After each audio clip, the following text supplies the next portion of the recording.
one of the things that's been really exciting about today and the work that's happening is starting to talk about labor. That's like my jam. My mom was union president of the United Flight Attendants, Chicago. So I love this introduction of labor in this fight. In February, AFL-CIO, the largest federation of unions in the US, released its first ever policy agenda on digital economy and trade. Upon release, it was noted that employers are increasingly using AI to restrict organizing efforts and surveil workers. Companies are also using technology to foster discrimination in the hiring process, outsource good-paying jobs, erode workers' mental health, and lower wages. And yet we also know, as we've already heard, that regulation can be more than a little friendly for industries and CEOs. Rethink Trade has done a lot on the work exposing how trade deals are the last frontier of regulatory capture. Daniel, talk to us a little bit about that and also define digital trade for us. Thank you, Brandi. The first thing that I have to say as the representative of the ALP here is thank you all for joining us. We are really excited about this event, and particularly about this panel. And it's because of what you said also, and we heard it this morning from General Counsel of Russo, is people are realizing how this disruptive technology is being used against workers, is being used against consumers, and we are starting to figure out ways in which we can regulate better. Sometimes this can be challenging, but what we are seeing is that we are at an inflection point. And the problem with digital trade is that you're exactly right. It's the last frontier of regulatory capture. And that, in a way, digital trade is a fabrication from the tech industry to internationalize and lock in a low-road regulation model, like the one that has prevailed in the US for many, many years.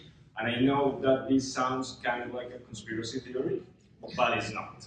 And there is a great academic paper that shows this from Wendy Lee. She's a PhD candidate at the University of Wisconsin-Madison, in which she, through interviews with lobbyists and negotiators, and also a trove of information that she got from FOIA requests, basically outlines how, starting in 2010, the tech companies realized that trade agreements could be used to promote their agenda and lock in this low-road global regulation model.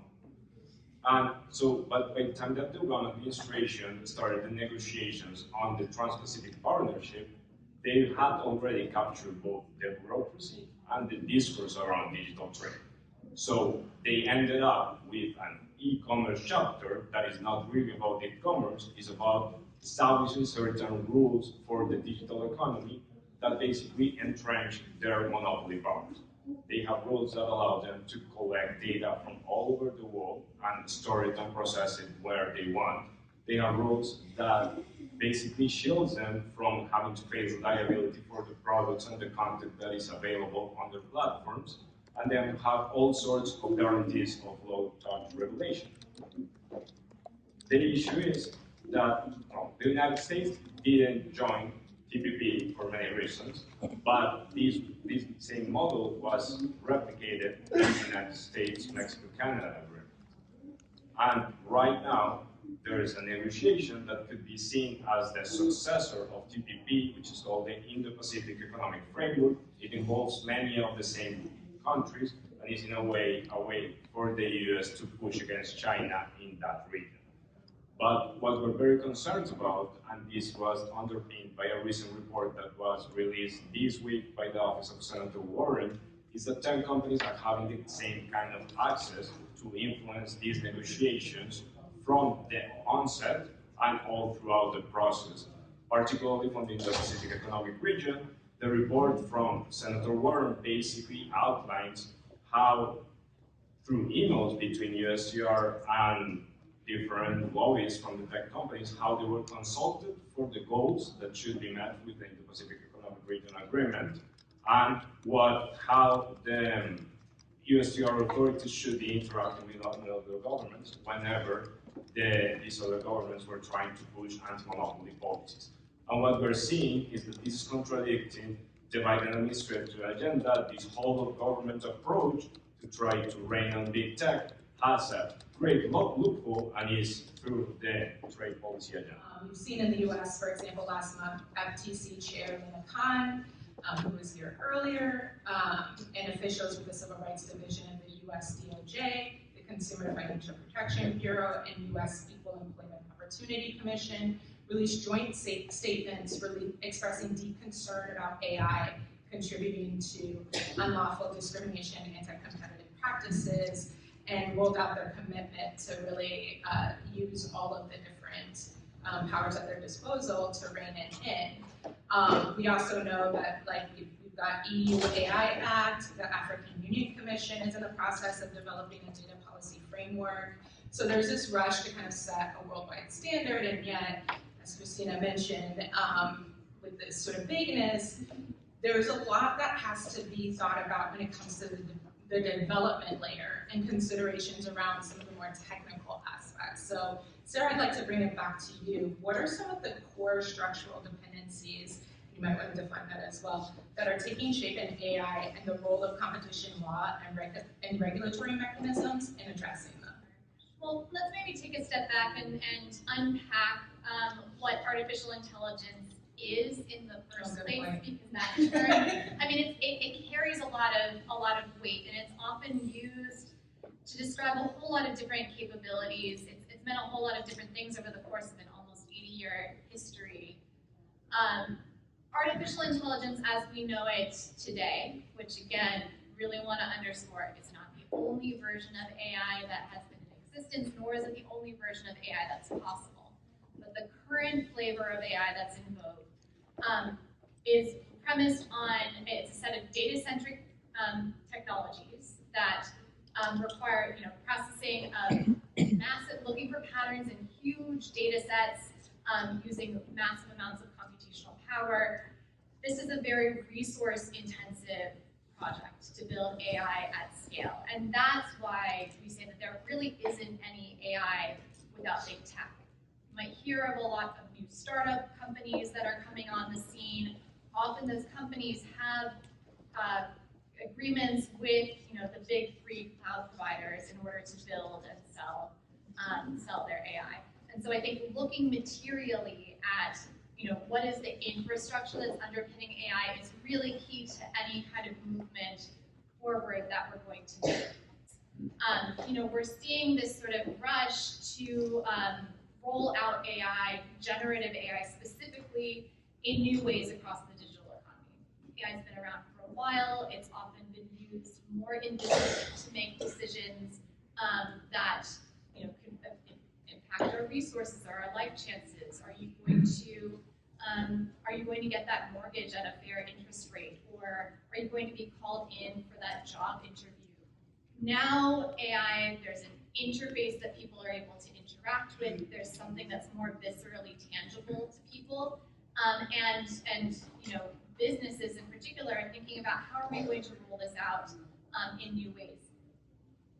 The fact that the platforms that run the cloud computing systems necessary to build these technologies also have these vast digital ecosystems means that there's many points of capture where they're able to extract rents, where they're able to sell preference, where there are network effects.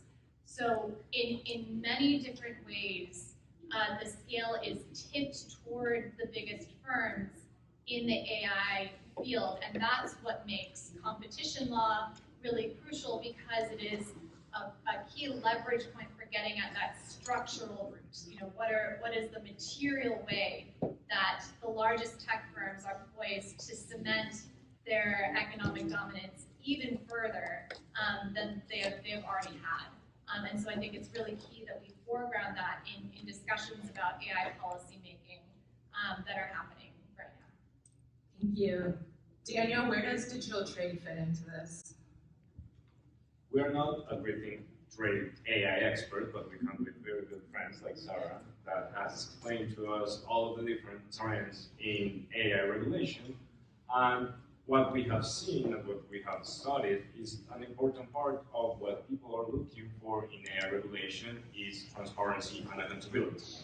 And that could be translated into policies For instance, some have proposed impact assessments or audits so that we can make sure that the models that are behind these algorithms are not discriminatory, are accurate, and they are not biased. In order to do that, in order for an auditor to be able to make sure that these models comply with certain principles, or for regulators to be able to check this, they need some kind of access to key elements of the algorithm and the model. And this is when digital trade comes into the picture, and it is the fact that some of these agreements, some of the agreements that have e-commerce of digital trade provision, not all of them because it's very controversial, have a rule that is called source code. And basically what this rule does is to ban governments from requiring access to source code, and the USMCA agreement goes even a step further and it bans government access to algorithms. To make this very clear, I have an example, and it's that Representative Ted Lieu has a bill that's called the Facial Recognition Act.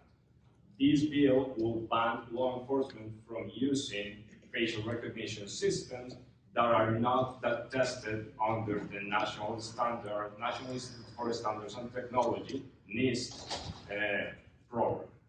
In order for NIST to be able to test these algorithms, they have to have access to the source code. They need to have access to the algorithm. So when this happens, and when something similar to this law, so to this bill becomes law, then another country is going to be able to say the United States is violating its trade obligations, and they're going to be able to impose retaliatory tariffs to push the US to either remove or water down this bill. And this is just an example. The EU AA Act that we were all also discussing was already modified because the EU is also subject to this kind of rules. There is information that was received through a Freedom of Information request that shows how the Director General of Trade asked other parts of the EU Commission to change portions of the EU Act to comply with trade agreements. And that's why industry loves these trade agreements so much, because they are a very effective tool to change regulation. And that's why we are so concerned about this. Cristina, bring us home. Talk about this from the European perspective. Well, from a more general perspective, perhaps. I hear Sarah saying that this has been around a long time, and in a sense it is not new technology. But guys, the reason we are all talking about it today, and everybody's jumping on the bandwagon, is Gen AI, which is something which is out there and terrifying the daylight out of everyone. Lina Khan writes an op-ed on this yesterday, not just randomly. There is statements from regulators. In Europe, of course, we're doing all the things. And Gen AI is particularly concerning because, of course, it has erupted onto the scene with a great force, and it has, frankly, the potential of appearing to do something which is as disruptive as the internet, potentially. Now, there is a narrative out there, as you say, that says, but in these moments of inflection, pivoting from a technology into a new one, there are also opportunities for disruption of multi-power or disruption of creation of perhaps less concentrated structures. And the reality is, as you say, that the reason that we're all concerned is that, yes, what we currently see is that there are a number, perhaps no more than 4, 5, 6 of these foundation models which are out there. And they are, yes, possibly no more than very souped up machine learning things with big data, but there is the presence of the large tech companies, which either have recently bought interest in them or own them, and there is no question that there is an infrastructural dependency because the scale that you need, the computing power that you need, the GPU that you need for making these things work are not generally available, or at least their resources are scarce. It is certainly true that these companies do not appear yet to be very successful at productizing these models, right? There is a whole parterre of startups in Silicon Valley that are productizing their product, they're selling things, but the companies are also monetizing. I mean, it's not a coincidence that at the latest earnings talk, Mark Mark Zuckerberg says that actually having been crying for months that Meta was losing out on advertising, now results are looking great again. Why? Because AI is powering up advertising. So ATT from Apple may cap them, but now they're doing great because of AI. So clearly these technologies are being embedded. Microsoft is doing it, Meta is doing it, Google is doing it, and they're starting with great advantages. So thinking about regulation is absolutely imperative, although we don't know exactly how. I mean, are we going to power up existing regulation? Are we looking at a constitutional moment in which we have to rethink regulation? I don't think we know the answer to this. In Europe, we're doing what we do best because we don't innovate the thing, so we regulate it. And so we have come up with more ways of, yes, we can use the DMA, yes, we have the AI Act, which is now currently being discussed. I think it won't come into force until 2025, so who knows. We also have GDPR, right? Because for all the aspects of personal concerns around AI, well, you know, you guys don't have privacy, but we do. It's not great, but at least we got something.